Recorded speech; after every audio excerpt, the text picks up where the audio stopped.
Good morning. कक्षा 11 जीव विज्ञान की कक्षा में आप सभी का स्वागत है।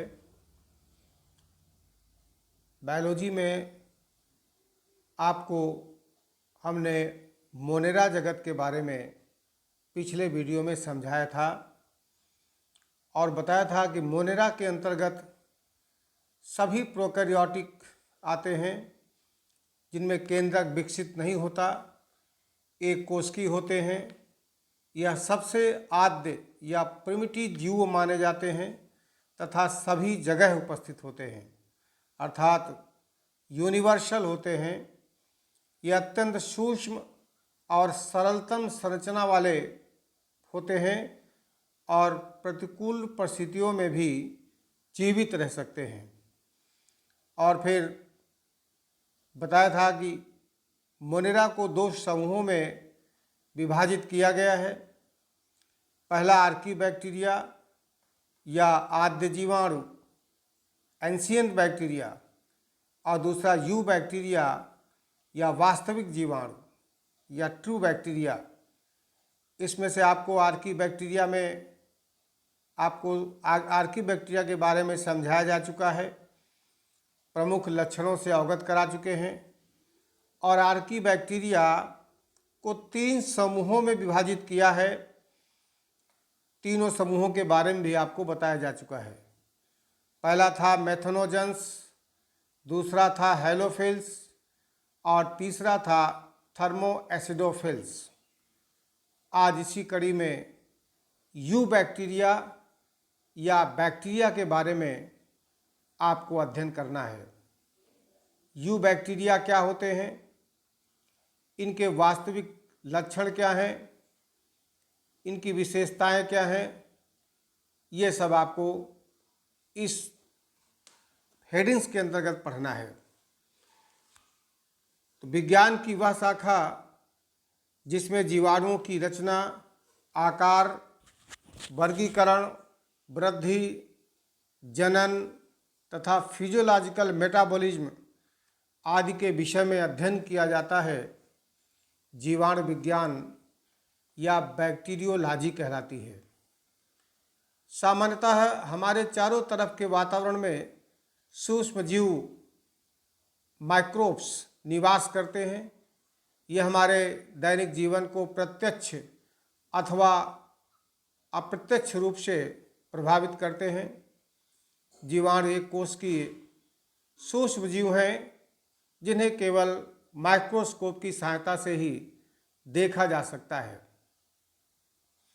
जीवाणु संबंधी कुछ महत्वपूर्ण बातें भी आपको जानना आवश्यक है। जीवाणु विज्ञान से संबंध रखने वाली कुछ महत्वपूर्ण घटनाओं को भी जानना आवश्यक है। महत्वपूर्ण खोजों के बारे में जानना जरूरी है। जहाँ तक खोज का सवाल है, जीवाणु की खोज सर्वप्रथम हॉलैंड के निवासी एंटोनी वान ल्यूवेनहॉक, नाम याद रखिएगा, एंटोनी वान ल्यूवेनहॉक ने 1676 में इसकी खोज की थी। इन्होंने जीवाणुओं को पानी में तथा दांतों के मैल में देखा और उस समय इनका नाम एनिमलक्यूल्स नाम दिया गया। जीवाणु विज्ञान का जनक इनको ही कहा जाता है। बाद में फिर लुई पाश्चर ने यह सिद्ध किया कि फर्मेंटेशन अर्थात किण्वन की क्रिया सूक्ष्म जीवों द्वारा होती है। इन्होंने रोगाणुओं द्वारा रोगों की उत्पत्ति यानी जर्म थ्योरी ऑफ डिसीज का सिद्धांत भी प्रतिपादित किया। इसके बाद फिर रॉबर्ट कोच ने एंथ्रैक्स और क्षय रोग अर्थात ट्यूबरकुलोसिस के जीवाणुओं का पता लगाया। बाद में जे लिस्टर ने अजर्म या असेप्टिक तकनीक की खोज की तथा जीवाणुओं को पृथक करने व कृत्रिम संवर्धन के लिए शुद्ध कल्चर तैयार करने की तकनीक की खोज की।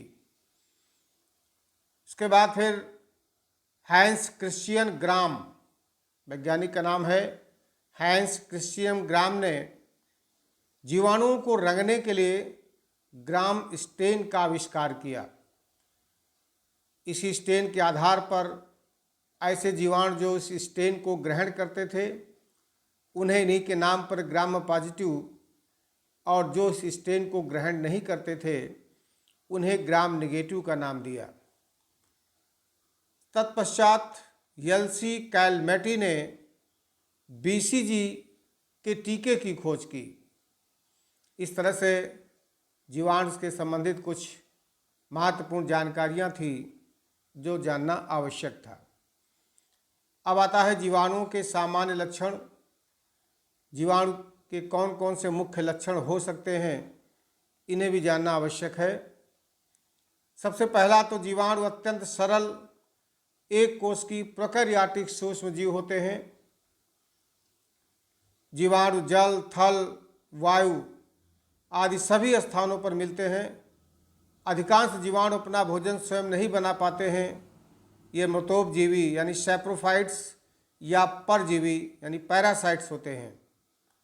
स्वपोषी बैक्टीरिया में बैक्टीरियो क्लोरोफिल पाया जाता है, जिसकी सहायता से अपना पोषण स्वयं बना लेते हैं।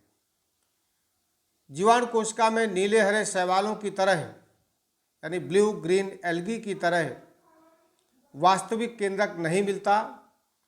केंद्रक में केंद्रक कला यानी न्यूक्लियर मेम्ब्रेन और न्यूक्लियोलस का अभाव होता है, लेकिन डीएनए और आरएनए पाए जाते हैं। इनके केंद्रक को न्यूक्लियाइड या फिर एनसीपिएंट न्यूक्लियस के नाम से जाना जाता है। जीवाणु कोशिका में माइटोकॉन्ड्रिया, एंडोप्लाज्मिक रेटिकुलम, गाल्जी अपरेटस आदि नहीं पाए जाते हैं। इनकी कोशिका में मीसोसोम पाया जाता है। डीएनए के साथ इनमें हिस्टोन प्रोटीन नहीं पाई जाती है। प्रोकैरियोट्स में वैसे भी हिस्टोन प्रोटीन नहीं होती है। राइबोसोम 70S प्रकार के होते हैं, जबकि यूकेरियोटिक कोशिकाओं में 80S प्रकार के राइबोसोम पाए जाते हैं। इनमें केवल एक क्रोमोसोम होता है जो रिंग के रूप में होता है, वलय के रूप में होता है। जीवाणुओं में विखंडन, द्विविखंडन द्वारा या द्विखंडन द्वारा अलैंगिक जनन की क्रिया होती है। इनमें वास्तविक लैंगिक जनन अर्थात ट्रू सेक्सुअल रिप्रोडक्शन भी नहीं पाया जाता है, जबकि अलैंगिक जनन विखंडन द्वारा होता है। कुछ जीवाणुओं में संयुग्मन अर्थात कॉन्जुगेशन, पारक्रमण अर्थात ट्रांसडक्शन या फिर रूपांतरण ट्रांसफॉर्मेशन द्वारा आनुवांशिक पुनर्योजन होता है, जेनेटिक रिकॉम्बिनेशन होता है। वास्तविक लैंगिक जनन नहीं पाया जाता है। इस तरह से ये महत्वपूर्ण लक्षण थे। अब आता है प्रकृति एवं आवास, हैबिट एंड हैबिटेट। जैसा कि बताया कि जीवाणु सर्वत्र भूमि, वायु, पानी, पौधे एवं जंतुओं में मिलते हैं। विश्व में शायद ही कोई ऐसा स्थान हो जहां बैक्टीरिया न हो। ये वायु में हजारों फीट की ऊंचाई तक तथा भूमि में 5 मीटर की गहराई तक होते हैं, किंतु भूमि में ये 30 सेंटीमीटर की गहराई तक अधिक संख्या मिलते हैं। ये स्वच्छ पानी, समुद्री जल और बर्फीले पहाड़ों पर भी पाए जाते हैं। इनके साइज की बात की जाए तो जीवाणुओं को हमने जैसा बताया है कि ये सूक्ष्मदर्शी द्वारा ही देखे जा सकते हैं, इसलिए इनका अध्ययन सूक्ष्मदर्शी से ही किया जा सकता है।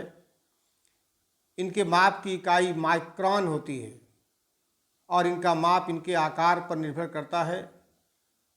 यद्यपि इनकी औसत माप 0.5 से 1 माइक्रोन इंटू 2 से 5 माइक्रोन तक होती है। जीवाणुओं के आकार की बात की जाए तो आकार के अनुसार जीवाणु कई प्रकार के हो सकते हैं, किंतु एक ही जात के सभी जीवाणु आकार में समान होते हैं। में पहला कॉकस, जिसका प्लूरल नंबर कोकाई बोला जाता है। ये जीवाणु गोलाकार होते हैं। और इनका व्यास 0.5 से 1.25 माइक्रोन तक हो सकता है। ये काकस कई प्रकार के होते हैं। पहला आता मोनोकाकस। जब काकस जीवाणु अकेले मिलते हैं तब इन्हें मोनोकाकस या माइक्रोकाकस कहते हैं, जैसे माइक्रोकाकस एगिलिस। दूसरा आता है डिप्लोकाकस। जब काकस दो के समूह यानी पेयर में मिलते हैं तो उसे डिप्लोकाकस कहते हैं, जैसे डिप्लोकाकस निमोनी। तीसरा आता है स्ट्रेप्टोकाकस। जब काकस जीवाणु एक लंबी श्रृंखला में मिलते हैं तो उसे स्ट्रेप्टोकाकस कहते हैं, जैसे स्ट्रेप्टोकाकस लैक्टिस जीवाणु। फिर आता है टेट्राड। ये जीवाणु 4 के समूह में मिलते हैं, जैसे नाइसेरिया। फिर आता है स्टेफाइलोकाकस। काकस जीवाणुओं के अनियमित यानी इरेगुलर समूह यानी ग्रुप को स्टेफाइलोकोकाई कहते हैं, जैसे स्टेफाइलोकाकस ऑरियस। फिर आता है सार्सिनी। ये 3 तलों में विभाजित होकर 8 या अधिक कोशिकाओं का क्यूबॉइडल यानी घनाभ बनाते हैं, जिसे सार्सिनी कहते हैं। एग्जाम्पल है सार्सिना लुटिया, इसका एग्जाम्पल है। इस तरह से ये जीवाणुओं के प्रकार हो गए। फिर आता है दूसरा प्रकार कॉकस के बाद बैसिलस। सिंगुलर नंबर में बैसिलस होता है और प्लूरल नंबर में बैसिलाई। बैसिलस जीवाणु छड़ के आकार रॉड शेप्ड या डंडे के आकार के होते हैं। ये चल या अचल यानी मोटाइल या नॉन मोटाइल दोनों हो सकते हैं। इनमें भी कई प्रकार होते हैं, जैसे पहला है डिप्लोबैसिलस। जब बैसिलस 2 के समूह या फिर जोड़े में मिलते हैं तो उसे डिप्लोबैसिलस कहते हैं, जैसे बैसिलस, इसका एग्जाम्पल है बैसिलस सबटिलिस, बैसिलस सबटिलिस। दूसरा आता है स्ट्रेप्टोबैसिलस। जब बैसिलस श्रृंखला में मिलते हैं, चेन में मिलते हैं, जैसे बैसिलस ट्यूबरकुलोसिस, ये स्ट्रेप्टोबैसिलस का उदाहरण हुआ। तीसरा सर्पिल स्पाइरल या हेलिकल कुंडलित प्रकार का। ये जीवाणु सर्पिल या हेलिकल आकार के होते हैं। इनका आकार कॉकस और बैसिलस से बड़ा होता है। इनमें फ्लैजिला भी पाया जाता है, जैसे स्पाइरिलम माइनस इसका उदाहरण है। उसके बाद फिर इन आकारों के अलावा भी जीवाणु कुछ अन्य आकार के भी हो सकते हैं, जैसे कोमा। ये सूक्ष्म मुड़ी हुई छड़ की आकृति के होते हैं और इनका आकार कॉमा के समान होता है। इनके सिरे पर फ्लैजिला भी मिल सकते हैं, जैसे विब्रियो कॉलरी इसी प्रकार का जीवाणु होता है। कुछ जीवाणु ऐसे भी होते हैं जो तंतुमय होते हैं, फिलामेंटस। कुछ जीवाणु तंतु के समान आकार में होते हैं, फिलामेंट जैसे होते हैं, जैसे बेजियाटोवा इसी प्रकार का जीवाणु है, फिलामेंटस होता है। कुछ ऐसे होते हैं जो बहुरूपी होते हैं, प्लियोमार्फिक। कुछ जीवाणु अपने आकार में वातावरण के अनुसार अस्थायी परिवर्तन करने की क्षमता रखते हैं, जैसे एसिटोबैक्टर बैसिलस तथा स्ट्रेप्टोबैसिलस। ये प्लियोमार्फिक जीवाणु के अंतर्गत आते हैं।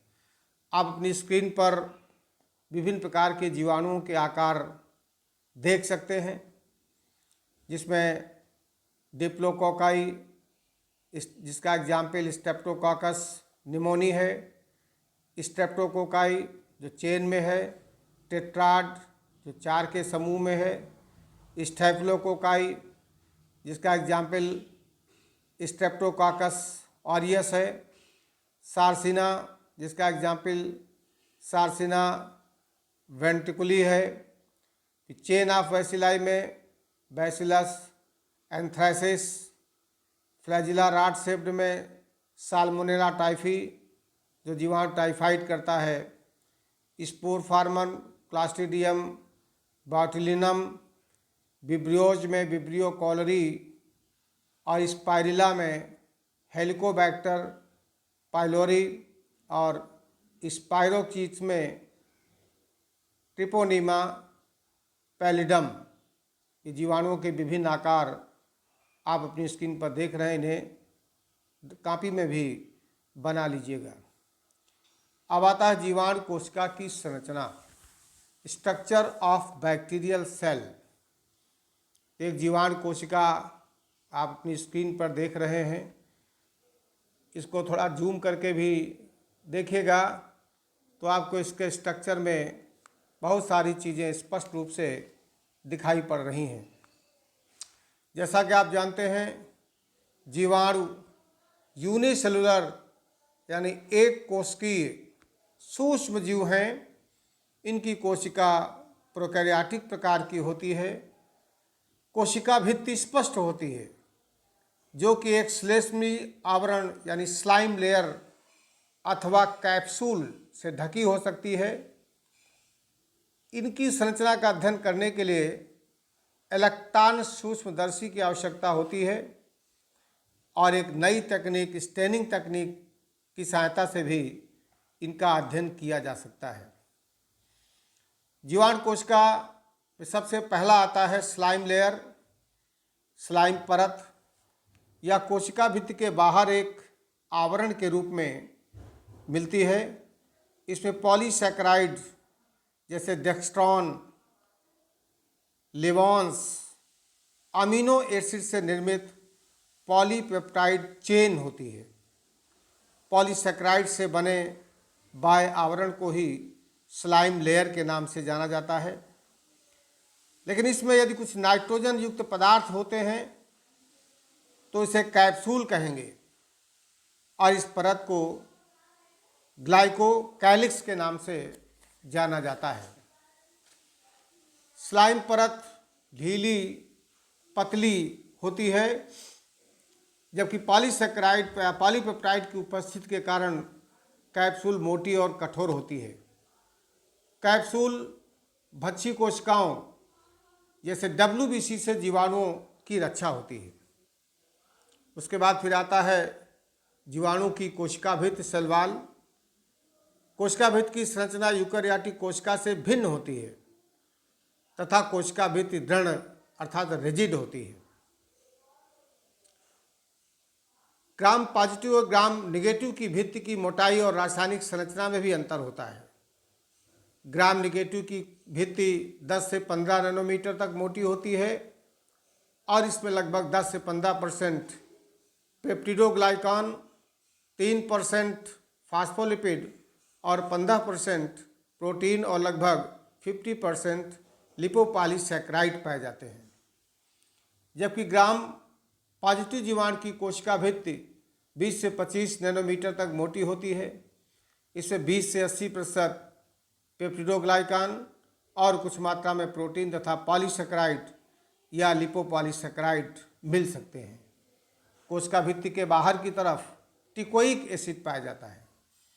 रासायनिक रूप से भित्ति म्यूरिन या म्यूकोपेप्टाइड या पेप्टिडोग्लाइकान की बनी होती है। इसमें एसिटिल म्यूरैमिक एसिड जिसे एन एसिटिल म्यूरिक एसिड तथा acetyl glucosamine N acetyl glucosamine β1,4 linkage द्वारा जुड़े होते हैं। फिर आता है जीवद्रव्य कला, प्लाज्मा मेम्ब्रेन। यह लिपोप्रोटीन की बनी होती है। यह पोषक पदार्थों तथा उत्सर्जी पदार्थों के आदान प्रदान पर नियंत्रण रखती है।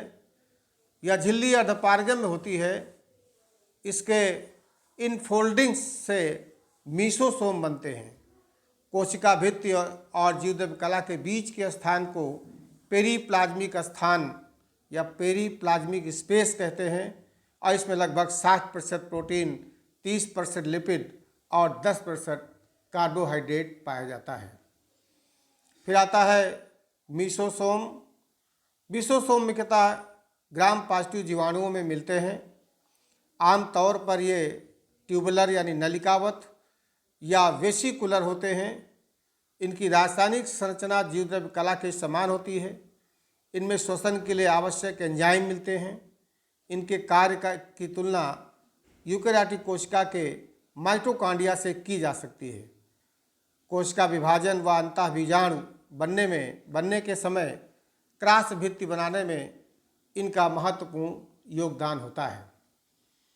फिर इसके कोशिका द्रव्य की बात करें साइटोप्लाज्म, तो कोशिका द्रव्य में जल, protein, amino acid, enzyme, nucleic acid, DNA और आरएनए दोनों, कार्बोहाइड्रेट, लिपिड, विटामिन, खनिज तत्व आदि पाए जाते हैं। स्टार्च, ग्लाइकोजन तथा वॉल्यूटिन के कण भी संचित रहते हैं।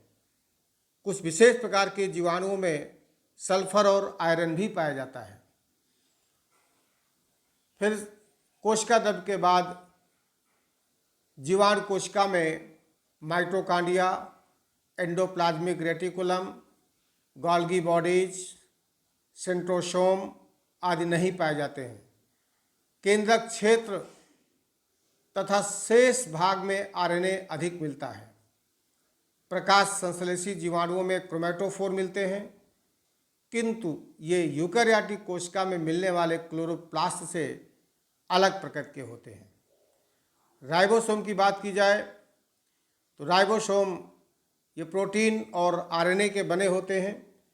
जीवाणु कोशिका के राइबोसोम 70S प्रकार के होते हैं।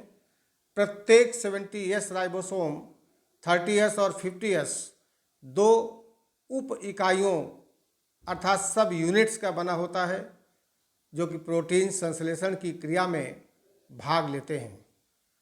आरएनए जीवाणुओं में तीनों रूपों में मिलता है: मैसेंजर आरएनए, ट्रांसफर आरएनए और राइबोसोमल आरएनए, जिन्हें शॉर्ट फॉर्म में मैसेंजर एमआरएनए, टीआरएनए तथा आरआरएनए के नाम से जाना जाता है।